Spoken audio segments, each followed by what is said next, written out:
pelo Espírito, chama-lhe Senhor, dizendo: diz o Senhor ao meu Senhor: assenta-te à minha direita, até que eu ponha os teus inimigos debaixo dos meus pés. Se Davi, pois, lhe chamar Senhor, como é ele seu filho? E ninguém lhe poderia responder palavra, nem ousou alguém, a partir daquele dia, fazer-lhe pergunta. Como eu falei, falamos também sobre as interpretações. E a primeira foi sobre a interpretação de profecias. Os judeus, eles claramente, eles interpretavam as profecias ao pé da letra. Eles pegavam cada profecia e botavam claramente cada ponto como para ser interpretado. Tem um versículo no Antigo Testamento, que eu não vou lembrar agora onde está, que diz assim: não deixe que o dente dos filhos não desbotem por causa das uvas verdes que os seus pais comem. Muitos pais, muitas pessoas naquela época, eles questionavam por que o de chupar a uva e o dente desbotar. Sendo que isso, o que Deus falava era que o pecado de um pai não seria cometido, não cairia sobre o filho. Só que os judeus, em geral, eles pegam muito as coisas, sabe, na ponta da letra, naquela coisa mínima. Em Mateus capítulo 24, versículo 15, diz assim: pois vindes o abominável da desolação do que falou o profeta Daniel, no lugar santo. É você entender que cada coisa que é falada, muitas vezes é como uma profecia, ou como uma parábola, como Jesus muitas vezes ensinou. Com a reforma protestante, muitas doutrinas voltaram a ser interpretadas nesse sentido literal, como a da justificação pela fé. A escatologia, porém, foi uma exceção a isso. Apenas recentemente, muitos estudiosos vinham aplicando a interpretação literal do estudo. E por que devemos interpretar literalmente as profecias? A interpretação literal é usada em todas as outras doutrinas. Sem literalismo, dá-se liberdade para as várias interpretações particulares das profecias. As profecias já cumpridas ocorreram de forma literal. Por que as outras não seriam assim? Em Mateus capítulo 24, versículo 1 e 2 diz assim: tendo Jesus saído do templo, ia se retirando, quando se aproximaram dele os seus discípulos, para lhe mostrar as construções do templo. Ele porém, lhe disse: não vedes tudo isso? Em verdade vos digo, que não ficará aqui pedra sobre pedra, que não seja derribada. Naquela época, os discípulos achavam que Jesus, por ser o Salvador, por ser o Libertador, que ele faria uma guerra, traria algo para o povo, em que iria derrubar o templo. Mas quando Jesus fala que não sobraria pedra sobre pedra, Jesus, ele está falando sobre o fim dos tempos, o de não ficar mais os mandamentos, as leis feitas pelos homens, as doutrinas a qual os homens decidiram fazer. Quando Jesus fala que aquele templo não ficaria mais pedra sobre pedra, ele está dizendo que aquilo que o homem fez não valeria a pena, se não adiantava viver a palavra. O que Jesus está demonstrando sobre o templo, de não ficar pedra sobre pedra, é focar na palavra que o Senhor está me ensinando e não focar nas coisas que o mundo oferece. Não focar apenas nas coisas que o homem ensina, nas doutrinas sãs humanas. Neste sábado nós estávamos em um lugar, ela tinha uma agenda, ela foi louvar com a banda dela, e a pastora que estava pregando, ela comentou sobre a igreja que ela congregava no início.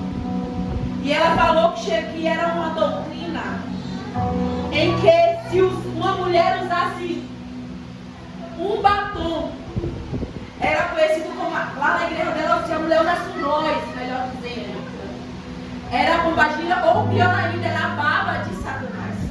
A mulher não podia usar um esmalte, não podia usar um brinco, não podia, o cabelo só podia andar em coque, não podia usar certas roupas. E ela falou que muitas coisas eram doutrinas de homem. E é o que muitas vezes acontece em nossas vidas. Uma vez também vieram me falar sobre a última vez, daquela vez que nós fomos para Lauro de Freitas, eu não estou enganada. E falaram, né, que a pessoa que ia cantar junto com as meninas, graças a Deus que não cantou porque a pessoa estava de calça. Aí eu falei assim, mas por incrível que pareça, as meninas iam até de calça, no último minuto elas desistiram. E a pessoa falou bem assim pra mim, que calça não se deve usar na igreja, que isso, aquilo outro, mas ela começou a falar várias coisas. E eu olhei pra ela e falei assim, eu prefiro 1000 vezes as meninas de calça do que com uma saia que elas não consigam nem andar. Ou com um vestido que seja para sensualizar. Porque muitas vezes nós colocamos doutrinas mínimas diante do homem para se exaltar, achando que isso agrada a Deus e não agrada. Outra coisa também foi uma situação que uma vez falaram para Aya. Uma criança que chegou para ela e falou assim, você sabia que pintar cabelo é pecado? Não, que usar brinco. Que pintar cabelo era pecado. E aí ela quase respondeu, mas fulana, sua vida também tem o cabelo pintado. Só que assim, nós ensinamos coisas erradas para querer esconder outras coisas erradas. E eu vou abrir um parêntese aqui nessa escatologia para o que diz lá de Eclesiastes. Ensina o seu filho no caminho que se deve andar, para que quando ele crescer ele não se desviar do caminho. Aí também você pare aí e pense, pastor, mas eu conheço vários filhos de pastores que se desviaram. Eu conheço várias crianças que foram criadas dentro da igreja e se desviaram. E eu posso garantir para vocês que é uma grande diferença da criança estar dentro da igreja e ser criada dentro do evangelho. Sabe por quê? Porque é muito fácil só levar a criança dentro da igreja, mas chegar na minha casa não ser testemunho de Cristo para os meus filhos. E eu quero deixar essa pergunta antes que eu volte para aqui para o assunto. Como meus filhos estão me vendo diante de Cristo? Adeus. Se hoje o seu filho pudesse falar de você, como o seu filho falaria de você como exemplo de Cristo? Será que eu estou sendo o exemplo de Cristo na minha casa? Ou eu só apenas coloco meu filho para ir obrigado para dentro de uma igreja? Eu já vi muitas situações de pessoas falarem assim, eu só estou na igreja porque meu pai disse que se eu não viesse não me dava tal coisa. Eu já vi várias vezes pessoas falarem assim, eu só vou para a igreja porque senão vão tirar o modem da internet, vão tirar não sei o que, vão tirar o modem da Skype, coisas assim. Então não adianta eu ser crente dentro, se dentro da minha casa não ser o meu principal ministério. O principal ministério criado por Deus. Se formos parar para olhar, para ler a Bíblia, o primeiro ministério criado por Deus foi a família. Deus não criou a igreja primeiro. Deus não criou o trabalho primeiro. Deus criou primeiro a família. Então que possamos entender claramente que a minha família, a salvação da minha família depende do que como eu vivo diante do Senhor. Mas deixa eu deixar algo claro aqui. Não é só botar na televisão lá 3 palavrinhas, botar na televisão um louvor lá, não. Porque isso não vai evangelizar o seu filho. A evangelização do seu filho, a evangelização da sua casa, é como eu sou de exemplo para eles. Eu posso falar isso não para me engrandecer, Deus me livre disso. Mas se eu não fosse dizimista, se o pastor Wes não fosse dizimista, aí eu não teria o prazer de aprender e entender o que é dizimar e ofertar. Se eu não tivesse os meus pensamentos, os pensamentos da minha casa, não fosse o propósito, primeiramente o reino de Deus e a sua justiça, a minha casa, a minha filha não queria viver os mandamentos do Senhor. Não estou dizendo que era perfeita, não, nunca disse isso. Quem abrir a boca para dizer que eu falei isso vai ter que provar. Ao contrário, toda vez que alguém falava, eu falei, você não conhece. Quem conhece sou eu. Mas o que eu quero deixar é como a sua casa tem sido ministrada, como vocês, como sacerdotes do Senhor. Sacerdote não é só ser pastor, não é só ser apóstolo, não é só ser obreiro. Todo mundo quer ser obreiro. Mas aí eu vou abrir um outro parêntese em cima do parêntese. Você já leu na Bíblia como é para ser um obreiro aprovado? Você já procurou ser um obreiro aprovado como a Bíblia ensina? A Bíblia diz que tem que honrar, tem que ser dizimista, tem que ser um homem ou uma mulher casado com uma esposa só ou com um esposo só, tem que ser digno, tem que ser fiel, tem que ser conhecedor da palavra. preciso isso? Ou eu só quero apenas botar uma farda bonitinha para mim aparecer? Cristo, ele não quer mais isso. Então, quando fala aqui em Mateus capítulo 24, do versículo 1 e 2, quando Cristo fala que não ficará pedra sobre pedra, sobre aquele tempo, ele está falando sobre isso. É deixar as doutrinas que o homem faz e querer viver a palavra. Porque quando nós vivemos a palavra, nós entendemos o que é Cristo. Deus, ele não é mentiroso. Em Números capítulo 23, versículo 19, diz assim: Deus não é homem para que minta, e nem filho do homem para que se arrependa. Porventura, tendo ele prometido, não o fará? Ou tendo falado, não o cumprirá? Ao prometer algo a Israel, ele se refere a um Israel literal, isto é, ao novo judeu. A interpretação literal é uma base segura para a avaliação de outros tipos de interpretações. A interpretação figurada, que é a interpretação utilizada em passagens que utiliza a linguagem figurada, como por exemplo Hebreus capítulo 4, versículo 7. De novo determina certo dia. Hoje, falando por Davi, muito tempo depois, segundo antes fora declarado: hoje, se ouvistes a sua voz, não endureçais o vosso coração. Aqui o texto ele não fala sobre o seu coração, esse que bate, que bombeia sangue. Ele está falando sobre os seus sentimentos, sobre a sua alma. Você não deixar que as coisas do mundo venham te endurecer. Você não deixar que as situações venham impedir da graça do Senhor te alcançar.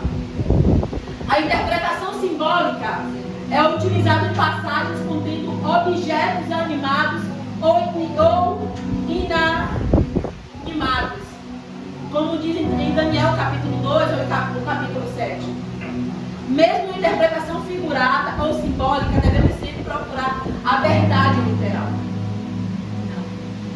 Quando ela falou aqui sobre Isaías capítulo 6, quando ela falou que Isaías disse: ai de mim, que sou um homem impuro, que lábios impuros e que habito no meio de um povo de lábios.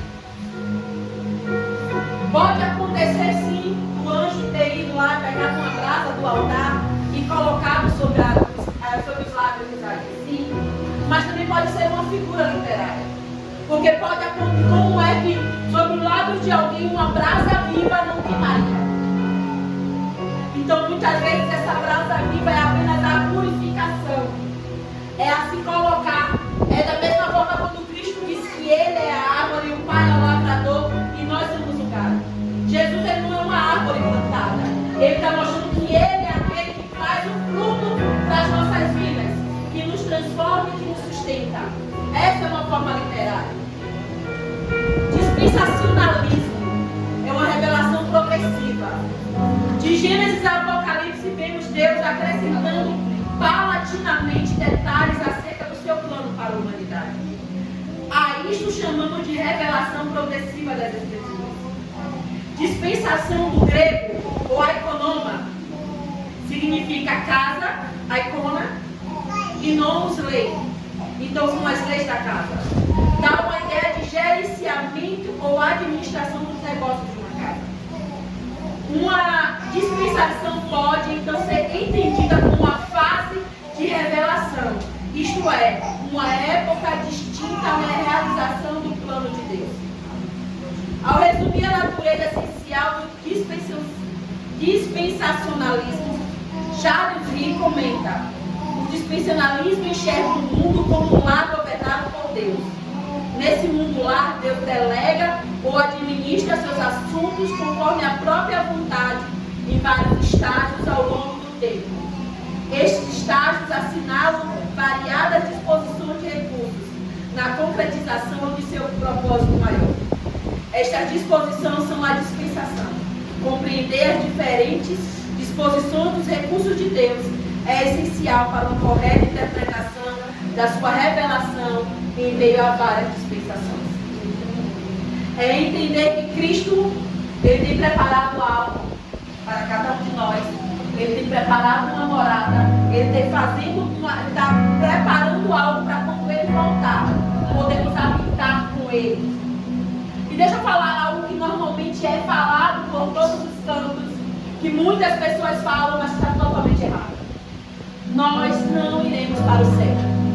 Na Bíblia não diz que nós iremos para o céu.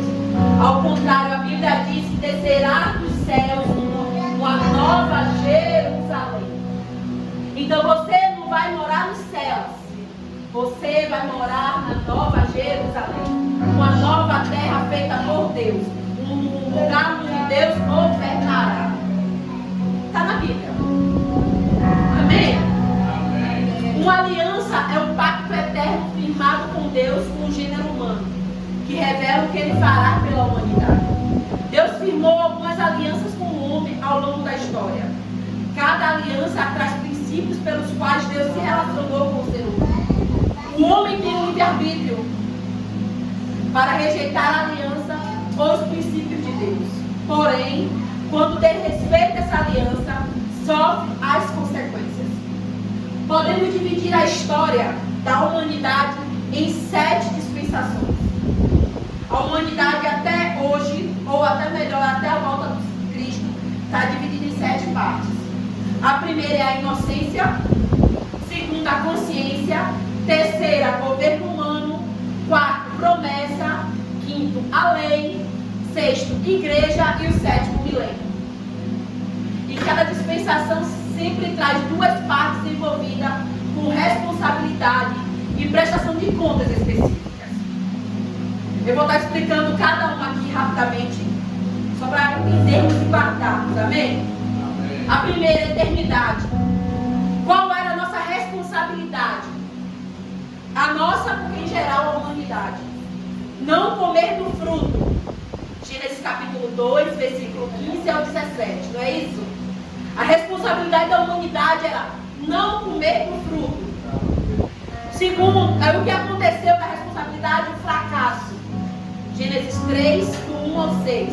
Eles comeram do fruto. E qual foi o julgamento? A maldição e a morte. Gênesis 3, do versículo 7 ao 19. Aí vem a criação. Qual é a responsabilidade? Fazer o bem e sacrifícios de sangue. Era o sacrifício quando aconteceu depois da queda de você entregar a sua oferta, assim como Caim e Abel. Essa era a responsabilidade do homem. Simples. Gênesis 3, capítulo 3, versículo 5, 7 e versículo 22 e o capítulo 4, versículo 4. Qual foi o fracasso do homem na consciência? Já sabendo o que era certo e o errado. A maldade.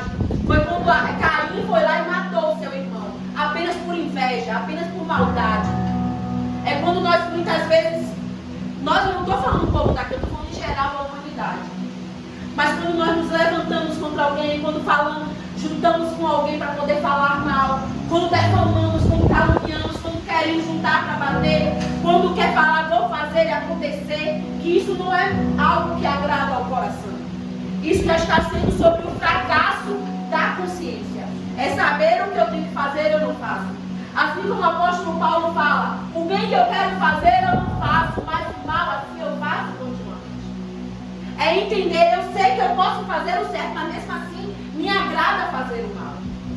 Essa foi a consciência, e esse foi o fracasso da humanidade, que foi a maldade. E o que aconteceu? O dilúvio. Porque começou de Caim, depois de Caim começou a terra a piorar, a humanidade não tinha mais amor, não tinha mais desejo pelas coisas de Deus, e cada dia mais era só a maldade se acrescentar, até que Deus decidiu que seria necessário extinguir toda a humanidade, exterminar toda a humanidade.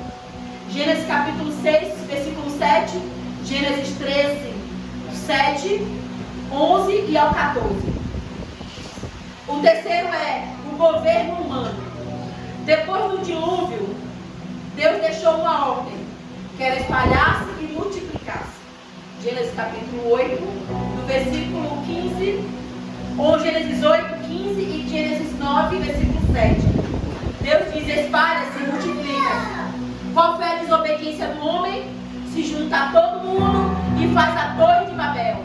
Porque assim vamos todos, por estarmos unidos, construir uma torre, que chegaremos ao céu e estaremos junto ao trono de Deus. Novamente o mesmo pensamento de Satanás.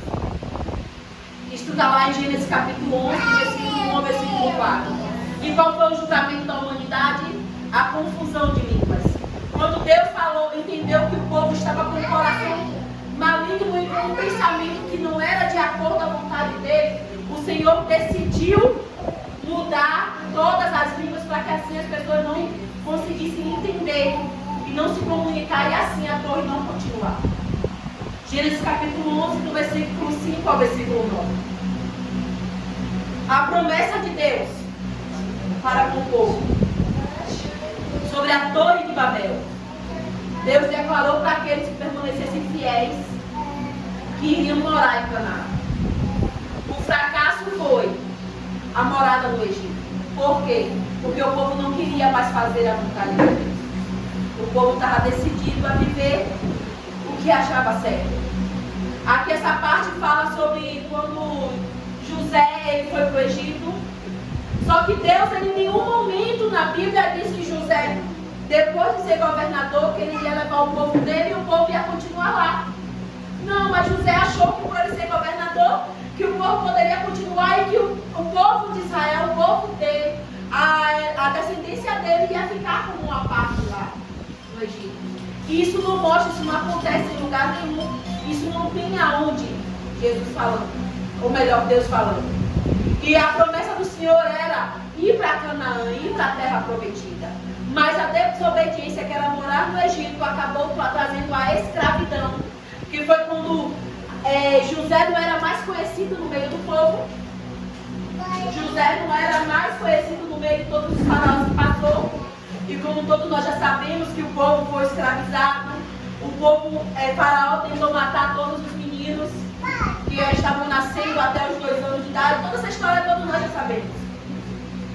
Aí vem a lei, que é uma dispensação, é a lei. Qual é a responsabilidade da lei? Ser guardada. Qual é a responsabilidade do ser humano, da humanidade? Guardar a lei, simples. Deus deixou uma tábua com a lei, com os mandamentos. Mas o homem quis fazer do seu jeito, como achava que tinha que ser feito. Tanto que a própria Bíblia diz que quando Moisés subiu para o monte, quando ele desceu, o povo achou, no tempo que Moisés estava no monte, o povo achou que estava demorando muito. Então achou que era melhor fazer um bezerro de ouro para eles adorarem. Porque eles não queriam esperar Deus falar com Moisés. E não queriam esperar Deus fazer. E é o que muitas vezes tem acontecido sobre as nossas vidas. Muitas vezes dentro das nossas casas nós temos a adoração a bezerros de ouro. Porque muitas vezes eu fazer, é saber que é certo fazer e não faço. Como eu acabei de falar, o bem que eu quero fazer eu não faço, mas aquele que eu não quero eu continuo fazendo. Ou pior ainda, é saber o que é certo, mas por não ser aquilo que me agrada, eu faço do meu jeito. E essa é o que acontece. Sobre a lei, o Deus só deixou uma ordem, uma responsabilidade para a humanidade. Obedeça a lei. E por o povo não obedecer, foi quebrada a lei e a dispensação judaica, que foi as maldições que foram colocadas sobre o meio do povo. Sobre um povo que viveu em cativeiro, um povo que passou mais de 400 anos sem ouvir a voz de Deus. Um povo que foi aprisionado várias e várias vezes.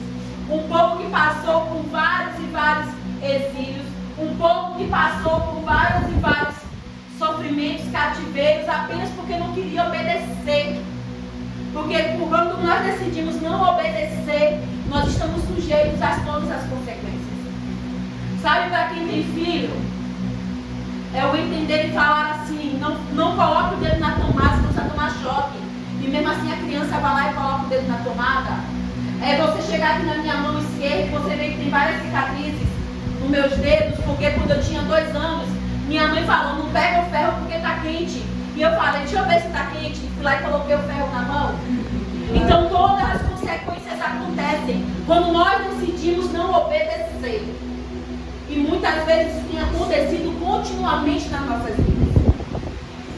Muitas vezes a Bíblia tem coisas simples. Ah, mas é o homem que quer. Eu vou voltar a algo que talvez vocês achem chato, achem que seja repetitivo, mas é claro.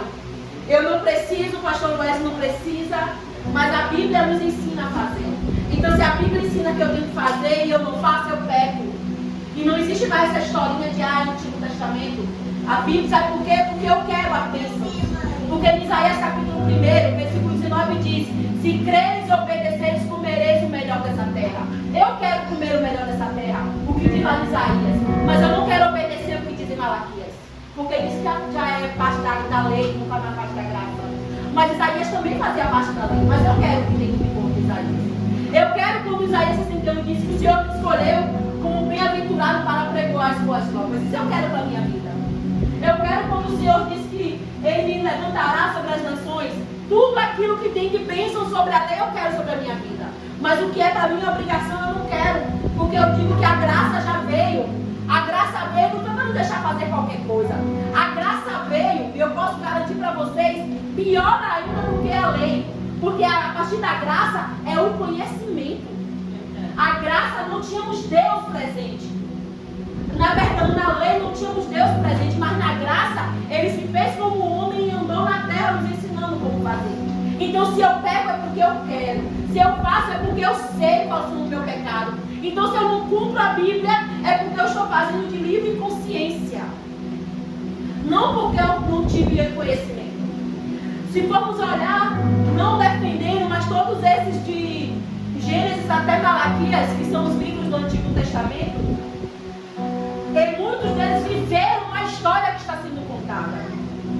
Mas a graça hoje já foi contada e nós devemos viver. Então, apenas, não melhor nem viver, mas apenas continuar. Só que nós só queremos a graça para aquilo que vem a acariciar o meu ego e a minha vontade. A graça, quando ela só me beneficia, ela é ótima. A cruz já foi carregada, o preço já foi pago, o sangue já foi derramado, eu sou livre, nova criatura eu sou, isso é fácil. Mas sabe quando a borboleta, que era apenas uma lacata, e passa por todo o sofrimento, todo o processo, dentro de um casulo para ela se tornar uma borboleta? É a mesma forma, a graça é isso. É você entender que o casulo foi rasgado, então eu não posso voltar mais para o sacrifício que foi feito. É novamente entender que a cruz era para mim. Que Barrabás significa filhos de Deus. Você consegue analisar? Você consegue colocar isso na sua cabeça? Que Barrabás significa filhos de Deus. Nós nos denominamos como o quê? Como filhos de Deus. Então aquela cruz era para quem? Exatamente. Então é isso que eu preciso entender todos os dias quando eu acordo. Se Barrabás significa filho de Deus e eu me considero filho de Deus, então aquela cruz era para mim que Jesus Cristo pagou o preço. Então é entender que a graça é não voltar para a cruz. A graça é não pegar e prender Jesus na cruz de novo. A graça é entender que toda vez que eu pego, toda vez que eu erro, toda vez que eu faço, eu estou colocando novamente os pregos na mão de Jesus. Estou colocando novamente uma coroa de espinho na cabeça dele. Eu estou novamente batendo nele até arrancar a sua pele e o seu couro. É entender que toda vez que eu pego, eu estou colocando Jesus novamente preso naquela cruz. E estou dizendo para ele, o seu sacrifício não foi válido em nada. Então volte para a cruz e pague todo o preço novamente. Jesus vem e ele cumpre a lei. Aqui agora já estamos no 6º tópico, que é a igreja. A lei foi cumprida. Qual foi a responsabilidade que foi deixada? Ter fé em Jesus e guardar a sã doutrina. Guardar tudo aquilo que Jesus ensinou. Entender que a graça, ela é um ensinamento a como devemos ser vividos. É entender que se eu não bebo água todos os dias, continuamente, no mínimo 2 litros de água por dia, vai acarretar eu ter pedra nos meus rins, vai acarretar a minha pele ressecar, vai acarretar eu ter infecção urinária, infecção intestinal, vai acarretar no meu cabelo cair, da minha unha começar a partir, vai acarretar no meu pé começar a rachar, vai acarretar eu começar a sentir dores e problemas no meu corpo. Não é isso que a ciência diz? Mas tem gente que não bebe água, não é verdade?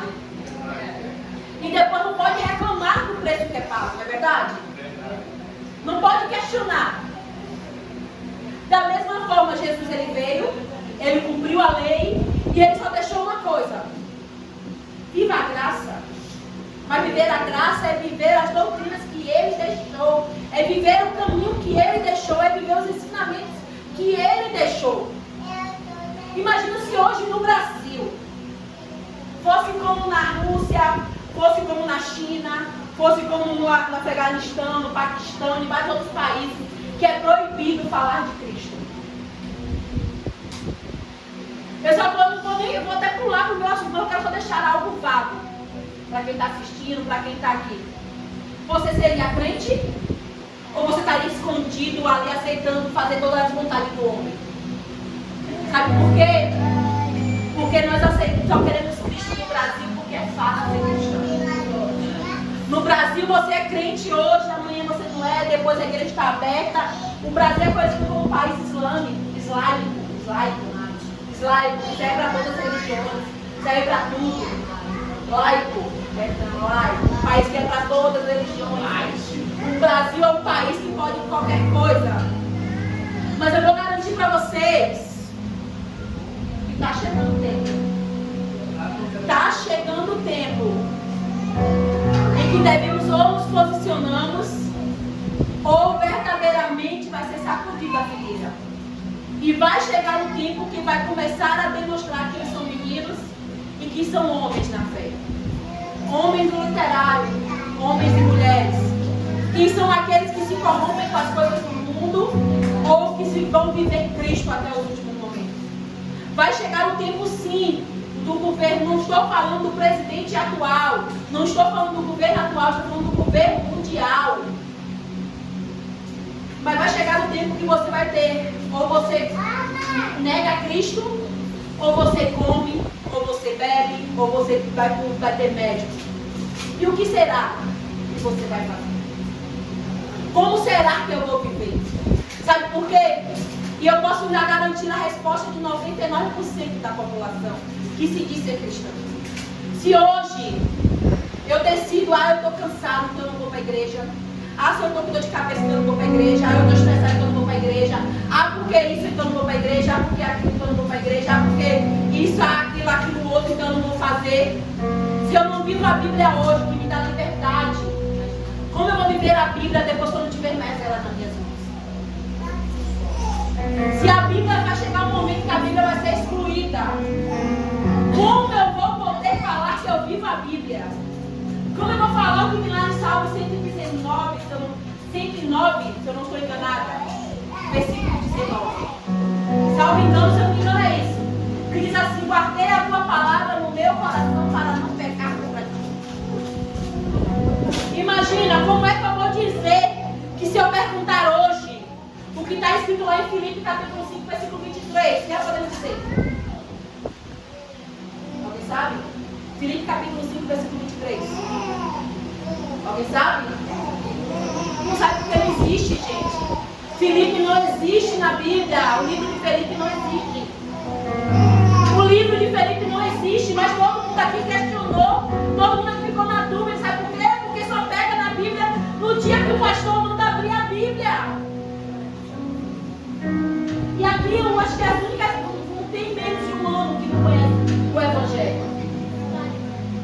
É entender, imagina se hoje o anticristo se apresenta. Hoje, todas as Bíblias forem queimadas, forem excluídas da terra. Você vai saber o que é ensinado pela palavra de Deus ou não?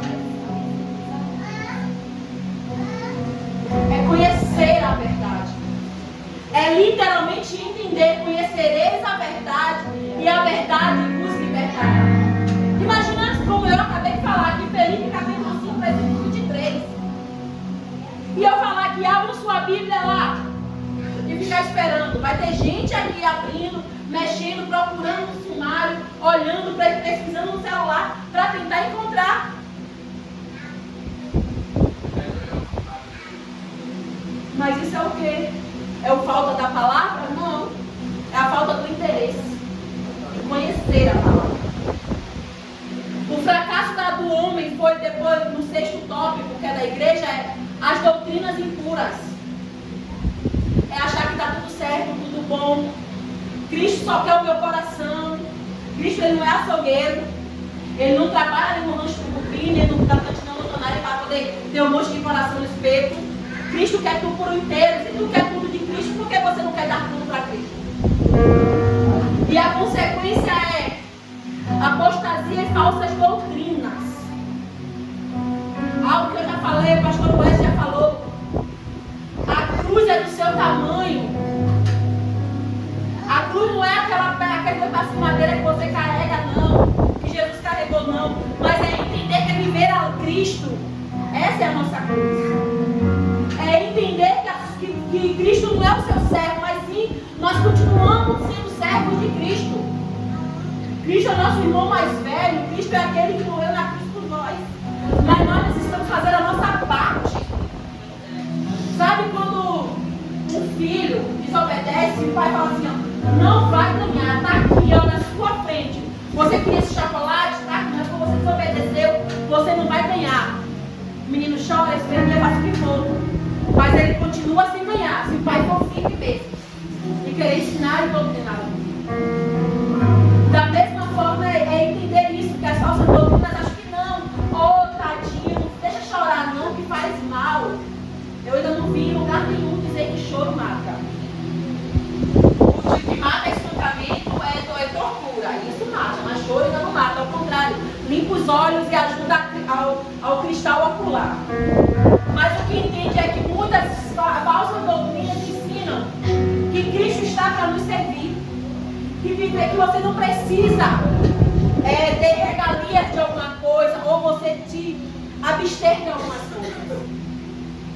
Eu sigo uma pessoa no Instagram, ela fala muitas coisas interessantes sobre a Bíblia. Mas tem algumas coisas delas que você vê claramente que é heresia.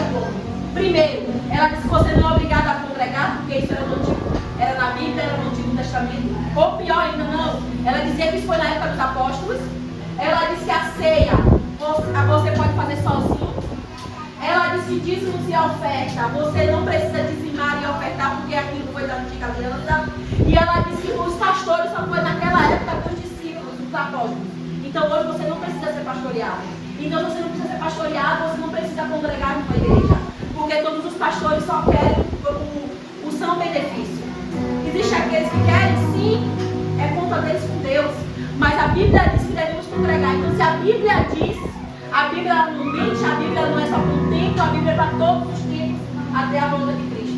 Então se a Bíblia diz que devemos congregar, eu tenho que congregar nem que seja numa prenda. Se a Bíblia diz que eu tenho que dizimar, eu tenho que dizimar, mesmo que seja um centavo. Se a Bíblia diz que eu tenho que ceiar, eu tenho que ceiar, nem que seja todos os dias. Mas a Bíblia diz, se a Bíblia diz que existiram pastores, líderes religiosos, não tem que existir. Não é a vontade do homem, é o que a Bíblia ensina. Eu não posso escolher a Bíblia apenas para me agradar. Porque da mesma forma que ela torce isso, ela diz que não tem problema nenhum ela beber 2 taças de vinho porque ela não se embriagou. Como eu vou ter certeza se ela não se embriagou? Ela fala que não se embriaga, então tá bom. Da mesma coisa de alguém usar um cigarro com maconha e dizer que não é viciado. Se você usa maconha todos os dias, você é um viciado sim. Se você cheira uma todos os dias, você é viciado sim. Ou pior, se você já usou uma vez e tem vontade e desejo de usar novamente, você é viciado sim. Se você passa num lugar, você está no meio de pessoas e sua boca, você fica salivando em um copo de cerveja, você já está pecando. Porque a Bíblia diz que devemos fugir da aparência do mal. Então eu sei que se naquela roda, naquele meio do povo, ali vai me trazer desejos que a minha carne traz, e que é melhor eu fugir do que pecar. A Bíblia me deixa claro que é melhor eu entrar nos céus com os 2 olhos do que eu ir com os 2 olhos no inferno. É melhor eu ir para o céu ou para o céu, literalmente, viver com Cristo sem os 2 braços do que ir para o inferno com os 2 braços. Então é olhar, se aquilo ali me condena, é melhor eu sair de perto, é melhor eu manter distância, é melhor eu fugir da aparência das coisas que o mundo me afeta. E uma coisa que tem sido bem vivida bem claramente hoje, principalmente no meio evangélico que está vivendo hoje, que as redes sociais são muitos digital influencers que dizem ser cristãos, que se dizem ser batizados, que veem Cristo, que estão na igreja no domingo de manhã e de tarde estão bebendo, estão vivendo, estão de festas, estão curtindo como se vivesse a vida secular. Cristo é diferença. Viver Cristo é todos os dias matar a sua carne, para que possamos viver a graça e a glória dele eternamente. E para finalizar, que será daqui a tribulação depois dos 7 anos, que será o arrebatamento, que virá sobre o milênio, mais conhecido como Armagedon. A única responsabilidade do povo será obedecer e adorar a Jesus. Isaías capítulo 11, versículo 3 e 5, e Zacarias capítulo 14, versículo 9 ao 16. O fracasso é a rebelião final. A Bíblia diz lá em Apocalipse que Satanás será preso durante 1000 anos, e depois desses 1000 anos ele será solto. E só que durante esses 1000 anos o povo viverá em paz, viverá em Cristo, conhecendo exclusivamente a Cristo e toda a sua bondade. Só que depois que Satanás ser solto, ele conseguirá enganar uma multidão que, como a própria Bíblia diz, será como um grão de areia de uma praia. Uma multidão tão grande que não conseguirá contar. Essa é a rebelião final do fracasso. Apocalipse capítulo 20, do versículo 7 ao versículo 9. E qual será o julgamento? O lago de fogo e enxofre. Apocalipse 20, do versículo 11 ao versículo 15. Então eu vou deixar algo claro novamente. Satanás não está no inferno. O inferno está vazio. Satanás só irá para o inferno depois do Armagedon, depois da desobediência final, da rebelião do povo, virá conhecer o Cristo continuamente, viverá com Cristo face a face, mesmo assim se contaminará com a glória de Satanás. Esses serão os que serão julgados e serão jogados no lago de fogo com Satanás e seus anjos. A história do tempo tinha que ser escrita em meio a esse tempo, com os seguintes: uma parte teve que ser escrita antes do acontecimento narrado e teria tido lugar. Isso é profecia. Uma regra importante para a interpretação literal e progressiva das Escrituras é chamada lei da dupla referência. A Bíblia diz aqui, como eu li sobre o arrebatamento, são coisas de profecia que Deus deu para João. Devemos entender que os 5 primeiros foram vividos pelo povo durante o Antigo Testamento. O 6º, que é a igreja, somos nós. E o 7º, é o arrebatamento da igreja, é aqueles que perseverarem até o fim. É entender que Cristo ele nos dá formas e lições de como viver e como praticar. A história está aqui para ser vivida, ser praticada. Mas só terá a coroa, só terá a pedra na sua coroa, só terá o nome escrito no livro da vida aquele que viver a história de forma correta. Amém? Pastor Wesley.